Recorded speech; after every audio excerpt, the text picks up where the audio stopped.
Bonjour tout le monde, bienvenue dans un nouveau Point Lecture.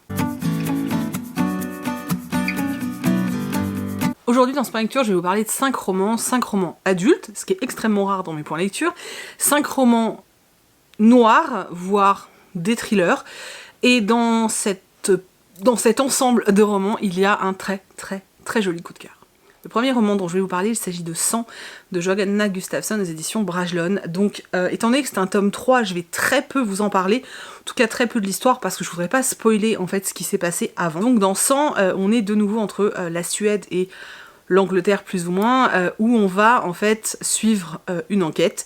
On se retrouve avec les mêmes personnages que dans le tome 1 et 2, c'est-à-dire le tome 1 et 2 c'était Bloc 46 et Mort. Donc on va retrouver Émilie et Alexis qui sont donc nos deux enquêtrices, une qui à la base est plus autrice mais qui est quand même spécialisée dans tout ce qui va être tueur en série, etc. Et puis une qui est réellement flic en fait et qui mène des enquêtes.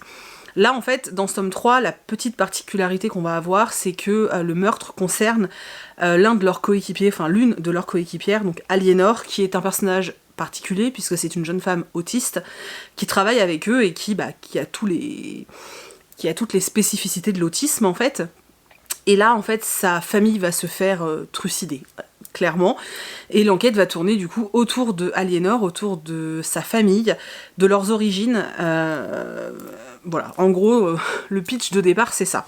On a toujours dans le roman la spécificité qui fait des romans de Johanna Gustafsson ce qu'ils sont, c'est-à-dire qu'en fait, il y a toujours une part historique dans ces romans. Dans le premier livre, Bloc 46, on avait une partie de l'histoire qui s'était passée pendant la Seconde Guerre mondiale. Là, au niveau de l'histoire avec un grand H, on va parler de la guerre civile espagnole, on va parler des années 30 en Espagne, des orphelinats et de tout ce qui a pu se passer pendant cette période assez sombre de l'Espagne, cette période historique assez sombre en Espagne, et de tout l'impact que ça a sur notre histoire aujourd'hui. Voilà. C'est vraiment tout le temps le même mécanisme qu'on retrouve dans les romans de Johanna Gustafsson. C'est quelque chose que j'adore, parce que j'adore quand les enquêtes en fait ont un lien fort avec l'histoire, avec un grand H.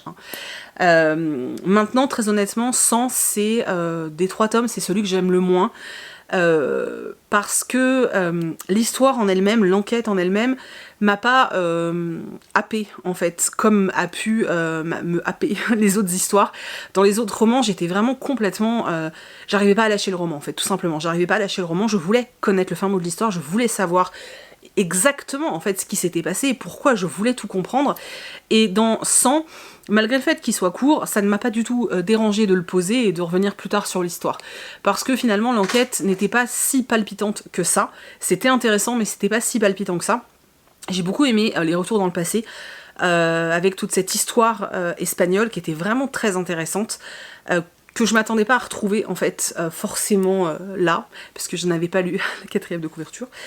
C'est un côté que j'ai bien aimé, j'ai adoré retrouver Émilie et Alexis, surtout que du coup, voilà, on commence à bien les connaître et puis à suivre leur vie privée et savoir ce qui se passe maintenant dans leur vie personnelle. Donc c'était intéressant, voilà. Même si l'enquête est un petit peu en dessous pour moi par rapport aux autres tomes, j'ai quand même beaucoup aimé. Je trouve vraiment toujours que la plume de Johanna Gustafsson est vachement efficace et elle est vraiment abordable tout en étant agréable. Donc c'est vraiment un mélange qui est génial. Voilà, maintenant pour tous ceux qui se poseraient la question, oui, il vaut mieux lire Bloc 46 et Mort avant, tout simplement parce que, alors ça va pas vous gêner dans l'enquête, hein. Clairement, si vous voulez juste lire Sang, l'enquête, vous allez la comprendre sans aucun souci. C'est pas là le problème, en fait, le truc, c'est que c'est juste que vous allez louper des choses d'un point de vue des personnages qui sont dommages, en fait. Par exemple, là, on suit beaucoup Aliénor, étant donné que c'est sa famille qui s'est fait massacrer, et du coup, c'est quand même sympa de l'avoir vue dans les autres tomes, parce que, bah voilà, on sait qui elle est, on sait comment elle réagit, on sait pourquoi elle agit comme ça, c'est quand même plus... ouais, c'est plus agréable, je trouve. Voilà, après ce n'est que mon avis, hein. Vous pouvez le lire tout seul si vous voulez aussi, mais si vous avez l'occasion, commencez quand même par Bloc 46, qui en plus pour moi est juste le meilleur des 3. Et voilà. On va maintenant parler du nouveau Maxime Chatham, donc Insectes, chez Albert Michel. Donc moi, vous voyez, hop, je l'ai en épreuve non corrigée. Alors, ce livre, pour ceux qui me suivent sur Instagram, d'ailleurs je vous recommande fortement de me suivre sur Instagram, je vous mets mon pseudo juste là et je vous retrouve dans 5 minutes sur Insta. Vous avez eu mes premiers émois avec ce roman, parce qu'en fait le prologue franchement, il envoie du lourd, vraiment, hein, il envoie vraiment du lourd. Quand on est comme moi et qu'on a une phobie complètement démesurée des insectes, des petites bêtes, de tous ces trucs-là, je peux vous assurer que le prologue, t'es pas très très bien, hein. C'est-à-dire que dans le prologue, on a quand même une araignée et un scolopendre qui se liguent contre une femme pour la tuer. Enfin, je veux dire, c'était assez dégueulasse. En plus, ils rentrent dans des orifices du corps, c'est juste pas possible. Pas possible. Et du coup, c'est vrai que moi, j'ai lu le prologue, ça m'a angoissée, mais terriblement angoissée.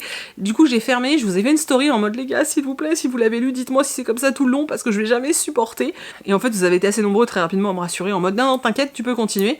Et effectivement, hein, ce côté anxiogène de la bestiole qui rampe et qui rentre et qui rentre dans les orifices, dans tes oreilles, dans ton nez, c'est plus tellement présent, c'en était même limite décevant en fait, parce que je m'attendais à ressentir une certaine anxiété en fait pendant ma lecture que je n'ai absolument pas ressentie, et limite je l'ai regretté finalement avec du recul. Donc on va suivre 2 enquêtes qui vont finir par se rejoindre. Dans un premier temps, on va suivre un flic qui s'appelle Atticus, qui est un personnage qui aurait pu être hyper intéressant s'il avait été un peu plus développé. L'auteur nous laisse en fait entreapercevoir un personnage assez torturé, un personnage avec des tocs hein, assez, voilà, je trouve assez marqués. Un personnage gay qui l'assume, qui n'est pas forcément bien accepté au sein de la police. Donc voilà, tout ça, ça aurait été des sujets hyper... qui aurait pu en fait être plus développé, je trouve, c'est vraiment juste à mon sens. Donc Atticus est passionné par les bébêtes et les insectes.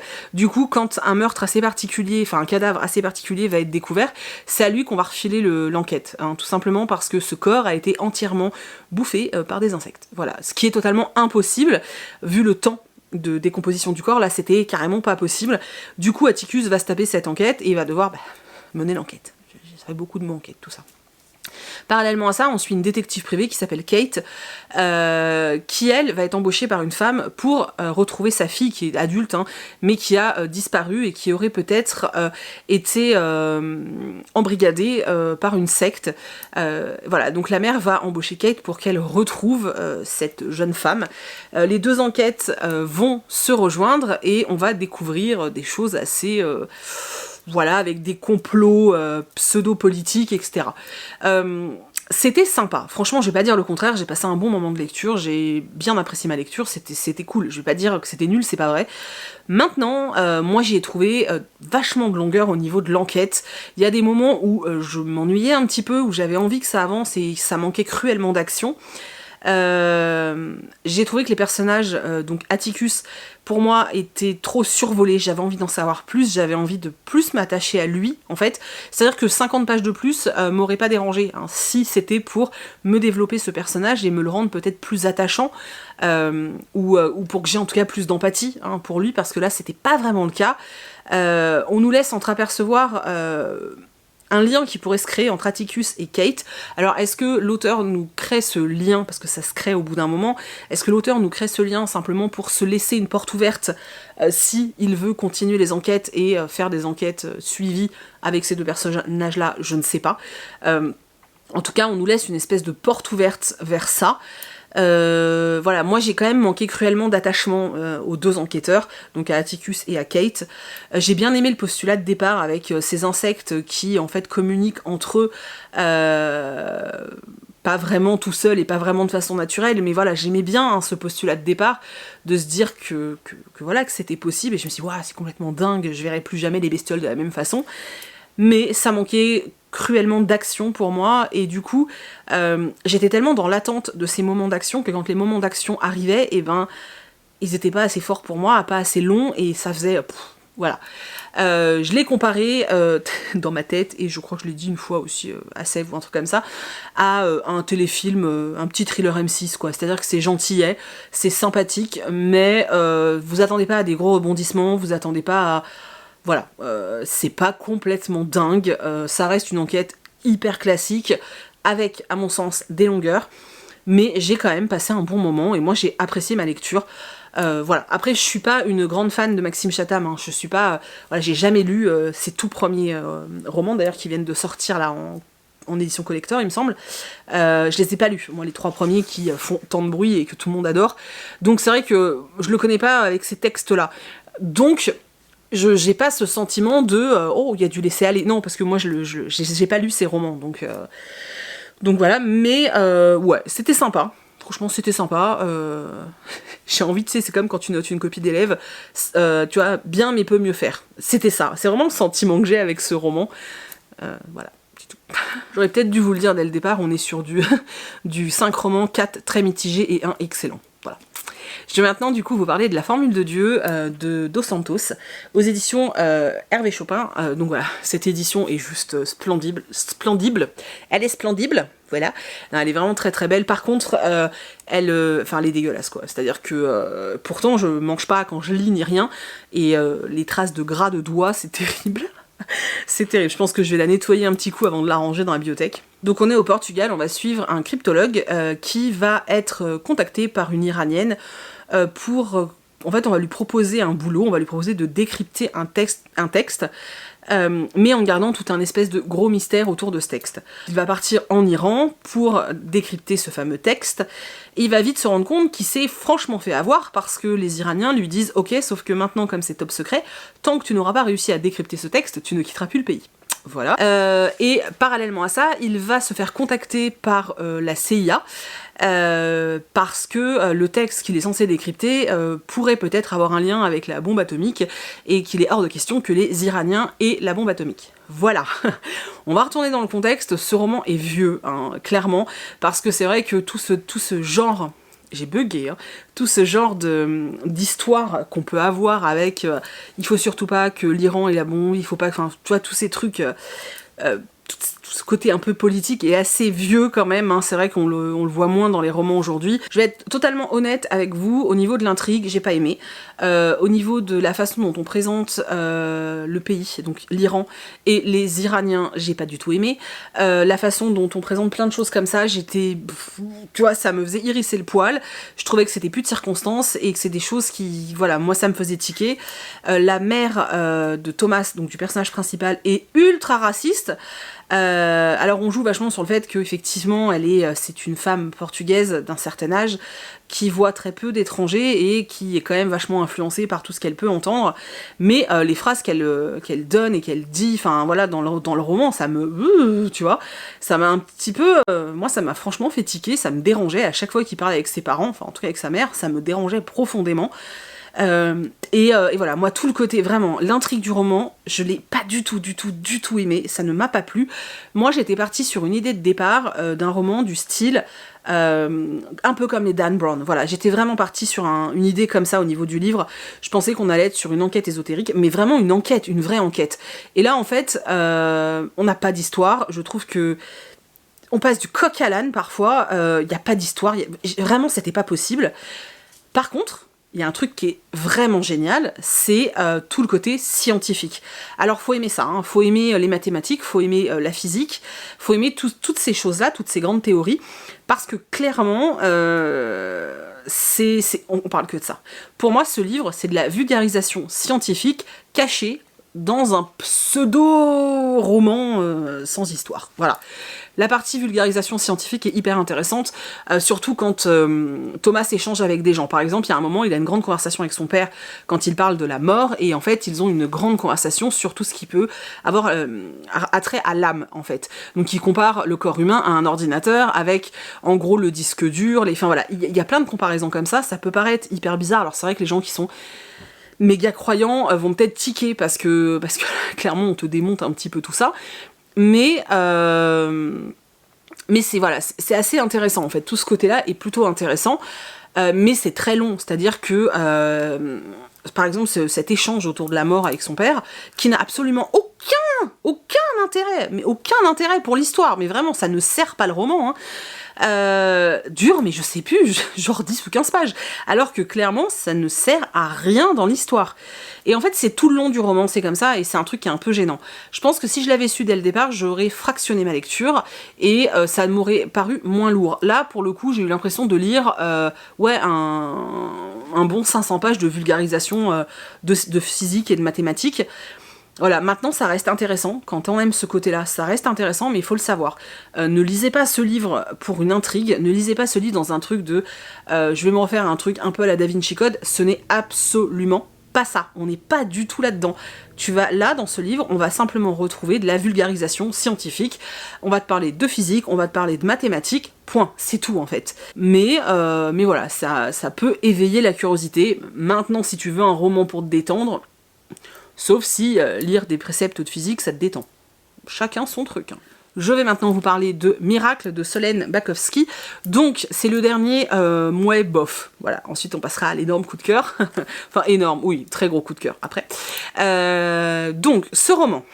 Alors, je pense que moi, ce qui m'a perdu et ce qui a porté préjudice au roman, c'est qu'en fait, on m'a dit que, en gros, c'était un peu comme Raisons obscures d'Amélie Antoine, que du coup, t'es un peu dans un roman limite contemporain, un roman un peu noir, mais plutôt contemporain, et d'un seul coup, il y a un gros twist, un gros retournement, et là, t'arrives dans le gros roman noir, avec un côté bien, tu vois, bien surprenant.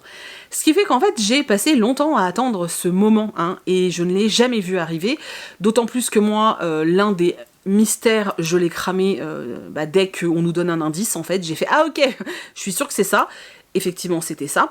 Il y a eu 2 ou 3 éléments que j'ai trouvé un peu too much, mais après ça c'est que mon avis, donc voilà, il y en a certains qui sûrement les ont appréciés, moi j'ai trouvé ça un petit peu too much, et surtout que finalement on n'a pas complètement l'explication de pourquoi ce personnage fait ça. On n'en sait pas assez sur lui et sur sa psychologie pour finalement comprendre vraiment pourquoi il en arrive là.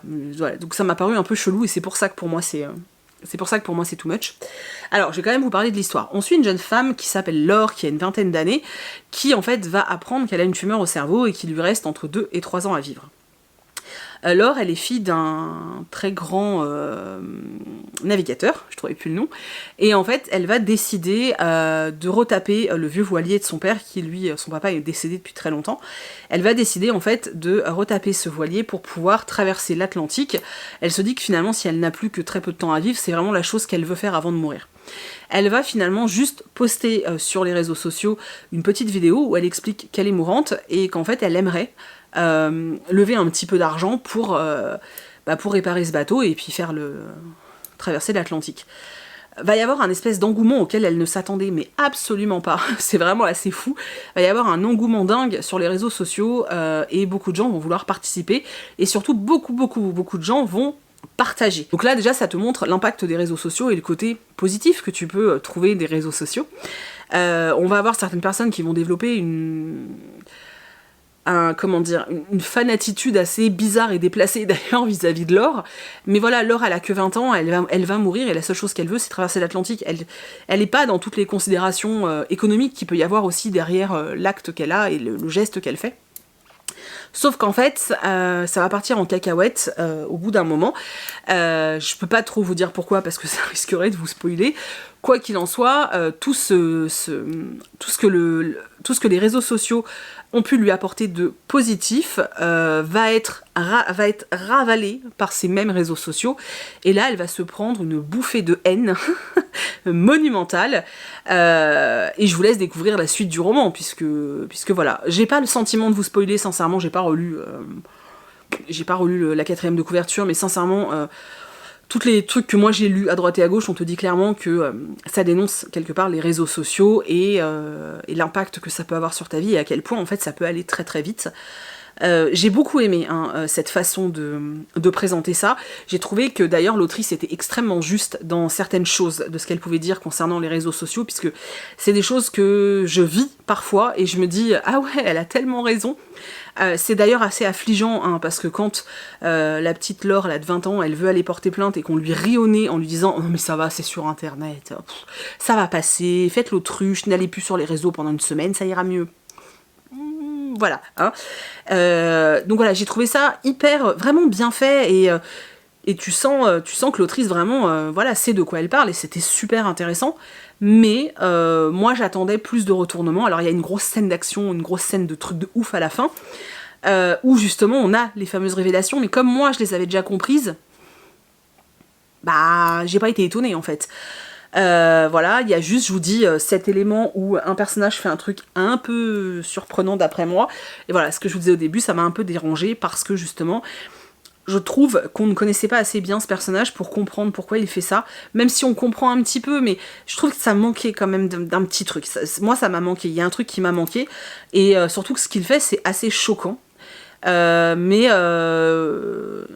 j'ai trouvé que ça manquait d'exploitation. Mais c'est vraiment juste à mon goût. Après, l'autrice fait ce qu'elle veut, donc voilà, mais c'était juste à mon goût. Voilà, donc au niveau de l'histoire, pour moi, c'était sympa. Franchement, j'ai lu ça vraiment de façon très bien, et c'était vraiment cool. Maintenant, je m'attendais vraiment à un truc vachement mieux que ça. Franchement, vu comment ça a été encensé, moi, je m'attendais à « Wouh, ça va être génial, je vais m'éclater, ça va être comme Raisons Obscures », parce qu'on me l'a comparé, en fait, à ce livre, et Raisons Obscures, quand il se passe ce truc, ça t'explose en pleine tronche, et tu te dis « Waouh !» et t'as juste envie de relire le début du roman, parce que vraiment, tu veux savoir ce que t'as loupé comme info. Là, ça me l'a pas du tout fait. Mais pourtant, je cherchais pas, je vous assure que je ne cherchais pas du tout. Je pense que c'est juste par rapport à la construction du roman, et du coup, bah voilà, moi j'ai compris direct. Maintenant, si vous le prenez vraiment pour ce qu'il est, vous allez sûrement passer un très bon moment. Si vous ne trouvez pas, si vous n'avez pas tout de suite ce truc de « Ah ouais, j'ai compris », eh bien vous allez sûrement passer un très bon moment aussi. Si vous n'avez pas lu Raisons Obscures, lisez peut-être celui-ci d'abord, parce que comme on les compare beaucoup, voilà, lisez peut-être d'abord celui-ci. Et voilà, et si vous avez envie de découvrir la plume de l'autrice, franchement, ouais, allez-y, c'est un chouette, franchement, c'est un chouette roman.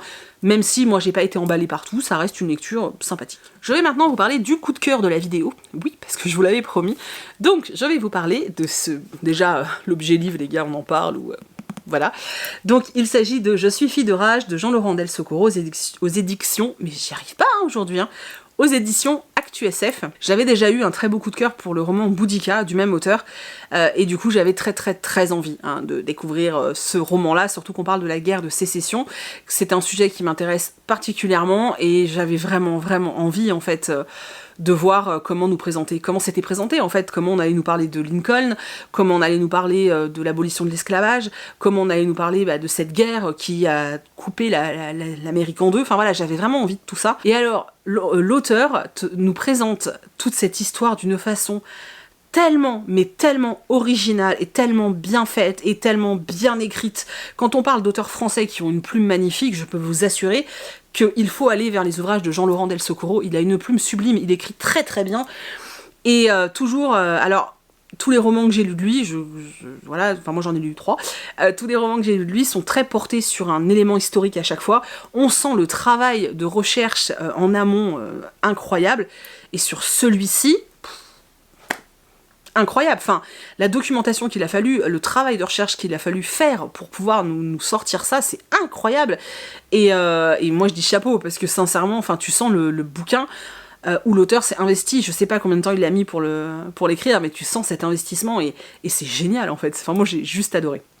Alors, on est pendant la guerre de sécession, le roman se présente de façon assez particulière. Voilà, alors déjà, au départ, on a un petit guide, donc il nous explique, en fonction de comment va être placé le titre, etc., sous quel point de vue on est, si on est du point de vue du Nord ou du Sud, par exemple, donc de la Confédération ou de l'Union. Voilà, il nous aide quand même un petit peu. Ensuite, on va suivre différents personnages qui font soit partie de la Confédération, soit partie de l'Union. On va également suivre Abraham Lincoln, qui lui est enfermé dans son bureau, et qui est en pleine discussion avec la mort. Oui, avec la mort, voilà. Et la mort, en fait, passe son temps à faire des petites encoches, comme ça, dans le bureau. Et toutes ces petites encoches représentent un décès. Donc, quelqu'un qui vient de mourir pour cette guerre, à cause de cette guerre. Donc il passe son temps à faire des encoches comme ça, ça met une pression pas possible à Abraham Lincoln. On te montre que cet homme aussi était loin d'être un modèle, hein, clairement. On te parle un petit peu de l'esclavage, on te donne un petit peu quelques dates clés, mais c'est pas le point central de l'histoire. On est vraiment sur un récit de guerre, entre guillemets, mais sans que ce soit lourd, parce qu'en fait, c'est un petit peu comme si c'était des témoignages très courts, puisqu'en fait, les éléments à chaque fois sont... on va avoir, vous savez, par exemple, voilà, là on est sur des extraits de journaux, et on va... vous voyez, par exemple, ça, c'est un personnage, on passe à un autre personnage. Donc ça donne un rythme... à la lecture qui est hyper plaisante, parce qu'on va vite, on avance, malgré le fait que ce soit... ça demande quand même de la réflexion, ça demande quand même de connaître un minimum l'histoire de cette guerre, ou en tout cas de se documenter en parallèle, et c'est super intéressant. On en apprend beaucoup, on sait... Ouais, on en apprend beaucoup, ça reste ultra digeste, parce que je pense que si ça avait été fait sous une vraie forme de roman, parce que là finalement la narration est vraiment particulière, donc si on avait eu un vrai roman classique avec une narration classique, on aurait sûrement été sur de l'histoire imbuvable, hein. Clairement, je pense que ça aurait été très très lourd, mais là toute l'originalité de la présentation, de la narration, des personnages, etc., fait que t'as vraiment l'impression, en fait, de suivre cette guerre en temps réel, à travers le regard de personnages différents. Il y en a qui reviennent assez souvent, hein. Franchement, moi j'ai adoré, vraiment j'ai adoré. Maintenant, je vous ai dit, c'est vraiment une narration très spéciale. Ne vous attendez pas à vous attacher à des personnages, parce que finalement, c'est pas fait pour ça. Aucun personnage n'est là pour être présenté comme étant attachant et comme étant... comment dire, comme étant le héros de l'histoire, parce que c'est vraiment, vraiment pas ça. Finalement, le personnage le plus récurrent, c'est Abraham Lincoln, mais bon, il est assez chelou, hein, quand même, donc c'est pas non plus le personnage auquel tu vas forcément t'attacher, mais c'est vraiment intéressant. On te parle un petit peu aussi des Noirs américains à cette époque, en tout cas ceux qui ont été libérés de l'esclavage, mais qui ont servi à autre chose, hein. C'était particulier, mais cette grosse différence de livre, je peux pas vous en dire plus, je vous assure qu'il faut le découvrir. Allez en librairie, feuilletez-le si vous le trouvez, parce que je sais pas s'il est dispo partout, mais il faut le feuilleter, il faut regarder pour voir si c'est quelque chose qui peut vous convenir. En tout cas, moi, franchement, j'ai adoré, c'est vraiment un coup de cœur ce roman, parce que j'ai appris énormément de choses, j'ai été chercher énormément de choses derrière, j'ai continué et tout. J'ai mis dans ma wishlist plein de livres qui parlent de cette période historique que finalement je me suis rendu compte que je connaissais très très peu. Je savais pourquoi la guerre avait eu lieu, je savais à peu près qui était qui et pourquoi ils se battaient, mais après il y a plein de choses que j'ignorais et j'ai trouvé ça super intéressant. Ça m'a donné envie en fait de continuer à me documenter sur le sujet et c'était un peu le but, hein, du livre. Voilà, donc pour moi c'est un petit peu un livre ovni, comme le fait souvent d'ailleurs l'auteur, et c'est, voilà, moi j'ai adoré, mais je peux comprendre, sincèrement je peux comprendre que tout le monde n'aime pas, parce que vraiment c'est spécial, donc c'est pour ça que je vous dis, oui, l'objet livre fait très envie, hein, je suis tout à fait d'accord avec vous, mais sincèrement, essayez, je vais peut-être vous insérer le livre pendant que je le feuillette, mais sincèrement allez le regarder, allez l'ouvrir avant de craquer, parce que c'est vraiment particulier, et voilà, avant d'investir il faut peut-être être sûr que ça peut vous correspondre. Maintenant, si vous avez envie d'essayer, foncez. Je peux que vous recommander d'essayer, sincèrement. Voilà, je vous mets juste en garde sur le fait qu'il est particulier, mais je peux que vous le conseiller. C'est d'ailleurs celui que je vous recommande le plus de toute cette vidéo, parce que pour moi c'est un ovni, mais c'est un superbe ovni. Voilà. Donc voilà, c'en est tout de ces 5 lectures. J'espère que j'ai pas été trop brouillon dans ce que je vous ai dit. Je les ai lus il y a plus d'un mois, depuis j'ai lu énormément de choses, et c'est vrai que à force de faire traîner comme ça le point lecture, et ben j'ai toujours peur que ce soit un peu moins clair, hein, ce que je vous ai dit. J'espère en tout cas que vous avez fait des découvertes, que je vous ai peut-être donné envie de lire certains de ces romans. N'hésitez pas à me dire si vous en avez lu certains, s'il y en a qui vous donnent envie, n'hésitez vraiment pas, hein, à me dire tout ça dans les commentaires. Si vous avez déjà lu Jean-Laurent Del Socorro, n'hésitez pas à me dire si vous avez aimé sa plume, si vous avez aimé les livres. Pareil pour les Dos Santos, n'hésitez pas à me dire si vous en avez lu où l'histoire est plus présente que la vulgarisation scientifique. Voilà, parce que j'ai envie, hein, de retenter l'expérience, mais c'est vrai que j'aimerais un roman où l'histoire a un vrai intérêt et n'est pas juste là pour nous présenter des faits scientifiques en fait. Donc si vous en connaissez de l'auteur, voilà, qui sont plus dans cette veine-là, n'hésitez pas à me le dire dans les commentaires, je suis super preneuse. Et pareil pour les romans de Solène Bakowski, si vous avez lu les autres, je crois qu'il y a Un sac, et l'autre je sais plus comment il s'appelle, si vous les avez lus, dites-moi si on est vraiment sur le même schéma narratif que Miracle, ou si on est vraiment sur complètement autre chose. Je suis très très curieuse. Voilà, j'espère que cette vidéo vous a plu, que vous avez quand même fait de belles découvertes, que vous avez passé un chouette moment en ma compagnie. Je vous laisse et je vous dis à très bientôt dans une prochaine vidéo.